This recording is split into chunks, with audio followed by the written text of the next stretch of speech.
There are 106 schools in California with the International Baccalaureate program, and in the little city of Rancho Cordova, there is Cordova High School.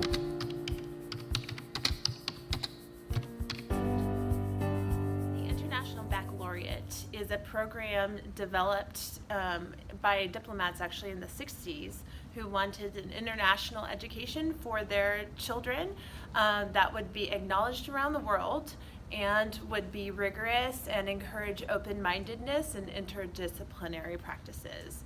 So the way that looks for us at Cordova is it's a constructivist, inquiry-based program, so it should be that you learn things deeply and you learn them well because you are asking questions. It gives you more control over your education and it focuses on your growth and what you're able to achieve.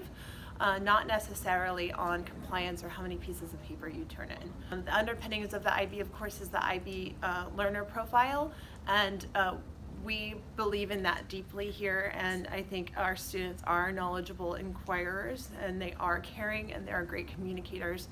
As we grow in our IB program, we're hoping that students really gain a passion for growing in that way and for coming out lifelong learners.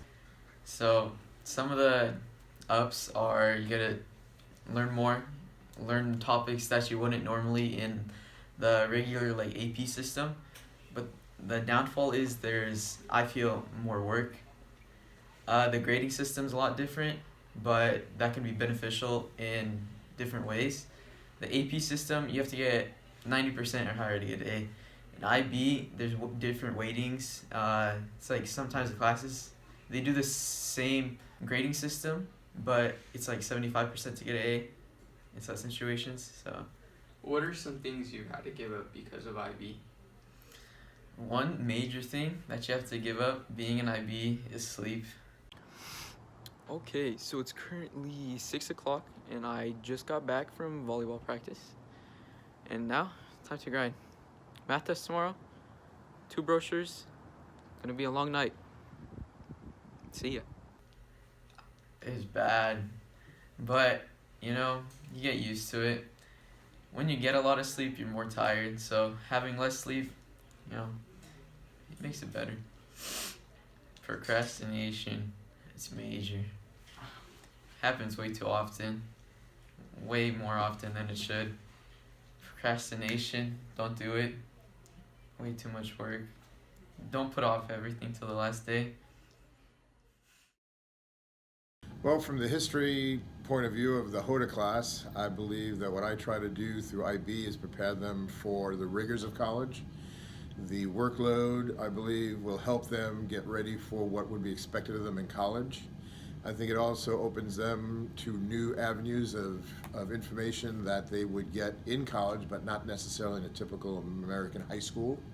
I think the work is international, which is really good, that we need more internationally minded individuals. And in history, at least, I can say that that's what I feel it does for the kids for getting them ready for college. IB, to me, is a really good way to further your education in high school. The advanced courses, really, if you put the work in, they're really beneficial. I'm not full diploma, I'm only certificate, but it is a really good program. I've only taken 3 IB classes, IB Math Studies, IB English, and IB History. But honestly, the struggle is probably preparing for the IB test. The classwork, again, if you put the work in, is really self-driven, but the tests are probably the one thing I've had struggles with. The benefits of IB, honestly, to further your education and to prepare you more for college-level courses. And honestly, it doesn't take that much away from your personal life. I still have a lot of free time and social time, and I still do pretty good in the classes. Okay, so what I think about IB, I've had this conversation with multiple people, like a lot of times. It's something great for people who don't do any extracurricular stuff. So for those people that are like, I want to do more, but I don't want to do sports and I don't want to do clubs, IB is perfect for you. It challenges your mind and it makes you work hard and helps you for college as well. For me personally, it's not a quite fit, and I'm actually in the process of trying to go into certificate for it, because full diploma asks a lot out of me when I'm already doing a lot. So right now I'm in track and swim, so I'm doing both. So I go to track about 3 days a week and then swim about 2 days a week, depending on how I feel, on which ones I want to go to. So in doing that and trying to do the IB classes and schooling, it's tough, and it's something that I cannot do. So unless you're like a crazy superhuman, I say go for it, but it's really hard. You go to practice for about 2 hours or 2.5 hours. You get home around 6:30, and you either, most of the time I don't do homework, and I either have to do it in the morning or during school. So yeah, it's really hard. But for those who do sports, I suggest taking hard classes, but not going full diploma. So overall, we have discussed the struggles and benefits about the International Baccalaureate program at Cordova High School. Now it's up to you. Would you take the challenge of being an IB?